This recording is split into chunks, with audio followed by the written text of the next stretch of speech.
je me suis rendu compte qu'on parlait d'utérus artificiel. Et moi, on m'aurait parlé d'utérus artificiel comme ça à mon arrivée à Chicago. Jamais j'aurais mis Lucie dans un utérus artificiel. Jamais.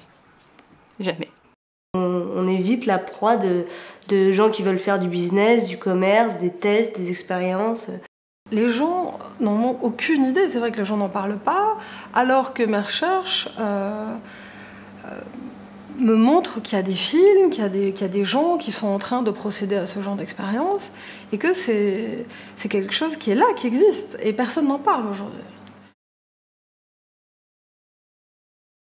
Depuis toujours, la science n'a jamais hésité à utiliser le corps humain pour faire des recherches. À l'heure actuelle, certains laboratoires font participer des femmes à leur insu à des essais illégaux sur l'utérus artificiel. Des expériences interdites qui entraînent des questions éthiques, qu'il est temps de se poser. Anne et Barbara ont été victimes d'une clinique américaine qui les avait contactées en leur promettant de l'aide dans leur grossesse difficile. Elles reviendront de Chicago sans leurs enfants, morts, sans explication. Élise, quant à elle, a échappé de justesse à l'horreur.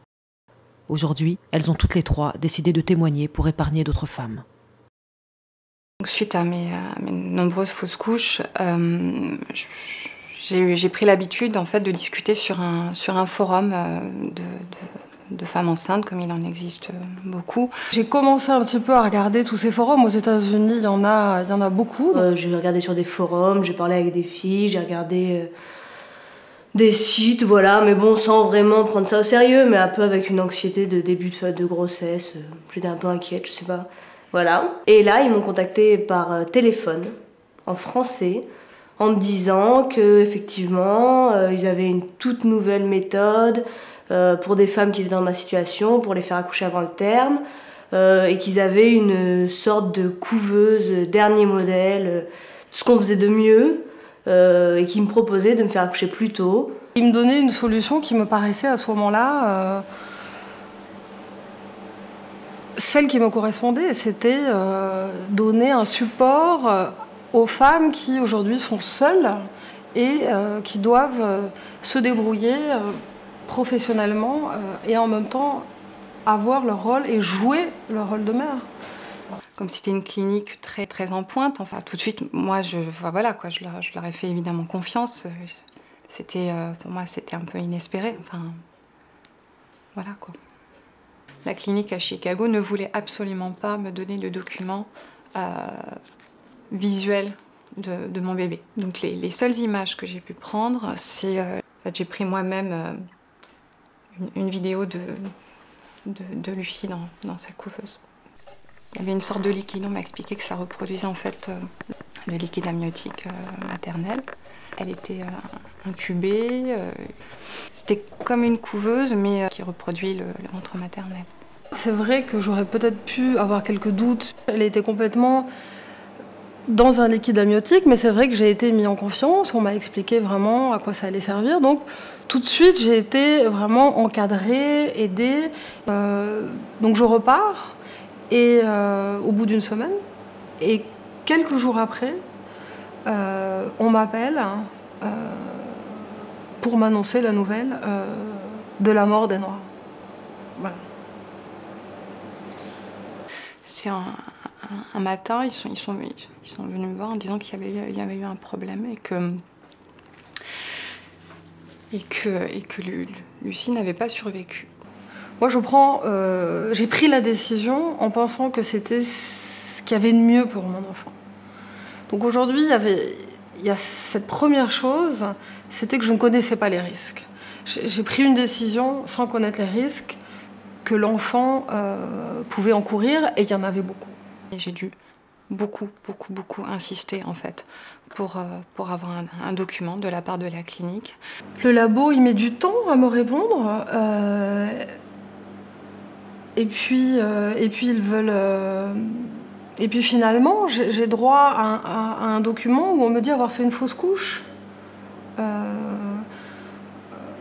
Alors que bon, j'ai subi une césarienne. Donc je sais à ce moment-là qu'il y a quelque chose qui tourne pas rond. Enfin, pour moi, c'est clair. Donc... En revenant en France, je me suis rendu compte que ce que contenait le document ne correspondait pas du tout à ce qui s'était passé là-bas. C'est-à-dire que pour eux, j'avais fait une fausse couche. Ce qui est totalement faux. J'étais venue justement pour que Lucie puisse venir au monde, pour qu'elle puisse être une enfant comme une autre, un petit bébé voilà, bien portant. Et du jour au lendemain, ça n'allait plus et elle était morte. Enfin, c'était absolument, c'était affreux. C'était affreux et personne ne voulait comprendre que je veuille reprendre Lucie. Et on a eu beau... On a demandé à tout le monde, enfin on a insisté. Et en fait, je n'ai pas pu... Je suis repartie sans Lucie.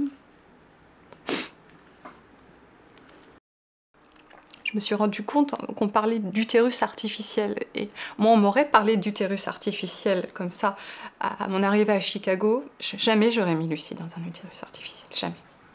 Jamais. Mais ils m'ont menti sur ce qu'ils ont fait. Ils m'ont menti. Plus tard, j'ai vu des images d'animaux. Je crois que c'était une chèvre. Elle baignait exactement dans le même liquide que Lucie. C'était exactement le même procédé, en fait. Et en faisant mes recherches, je me suis rendu compte que cette chèvre, elle n'était pas viable. Elle n'était pas viable. Et ils l'ont fait sur mon enfant. Mes recherches, peu à peu, m'ont amené à me rendre compte que j'avais peut-être subi une expérience qui était une des premières mondialement sur les humains, qui serait celle de l'utérus artificiel. Et c'est vrai qu'au moment où je signe cette décharge et où je décide de procéder à cela, alors que j'ai fait des études, je suis quelqu'un, je pense, de cultivé, d'informé, je n'en ai aucune idée. C'est quelque chose... Je me suis fait rouler, enfin, c'est tout simplement ça. Ils ont fait une expérience médicale sur mon bébé, de la même manière qu'ils avaient fait une expérience sur une chèvre. C'est exactement la même chose. J'en suis persuadée maintenant, j'en suis persuadée que j'ai été victime d'une expérience, que l'on m'a fait venir pour autre chose que ce que je croyais. Que mon bébé a servi à des médecins. J'avais juste été sur des forums, j'avais juste été sur des sites, et voilà qu'un institut de Chicago me contacte en me disant qu'ils ont des solutions à mes problèmes. On est très très vite des proies, quoi, des victimes. Dès qu'on est un peu fragile, j'ai l'impression que... Après-demain, on peut voir à quoi pourrait servir, si ça venait à marcher, l'intérêt économique qu'il y aurait derrière ça. C'est vrai que ça représente une manne financière pour ces gens-là. Enfin, ils avaient tout intérêt à nous tromper et à nous laisser croire que c'était bénin et qu'il n'y avait pas de risque. C'est un business dans lequel, si demain j'étais une investisseuse, je pense que je mettrais mes billes dedans. Enfin, quand on connaît un peu toutes ces démarches justement de l'industrie pharmaceutique, eh ben on se dit, ouais, est-ce qu'on n'a pas été quelque part piégé, quoi, complètement, enfin, leurré, et justement qui joue sur la détresse des gens pour développer quelque chose qui n'a rien à voir et qui est juste en définitive encore un nouveau moyen, voilà, de créer de l'argent, enfin, de faire de l'argent, quoi, de lancer un nouveau, c'est un marché, quoi. C'est un nouveau marché qui est en train de se mettre en place, quoi. Quand je dis ça, ça me donne même des frissons, quoi. C'est la science-fiction pour moi, mais on se rend compte qu'on est des rats de laboratoire, quoi, en définitive, quoi. Enfin, voilà, c'est quelque part, oui, c'est pas normal. Non, c'est effrayant. Ça fait peur, ouais. Aujourd'hui, si je vous parle, c'est vraiment pour avertir le reste des femmes, pour que demain, d'autres femmes ne subissent pas une expérience interdite d'utérus artificiel. Aujourd'hui, c'est difficile d'avoir été roulée comme je l'ai été. Et j'aimerais juste que ça arrive à personne d'autre que moi. Actuellement, je suis persuadée qu'il y a d'autres femmes, aux États-Unis, sans doute, qui ont vécu une telle expérience, mais qui n'osent pas en parler, parce qu'elles se sentent coupables ou qu'elles ont peur. Grâce à mon blog, j'ai pu rentrer en contact avec des personnes qui viennent de Belgique ou du Canada et en France. Mais je sens, je comprends, mais je sens qu'il y a une peur de parler de telles choses. Et actuellement, on ne peut pas faire l'impasse sur cette question de l'utérus artificiel. On ne peut pas. C'est quelque chose aujourd'hui qu'il faut qu'on dénonce tout ensemble parce que c'est grave.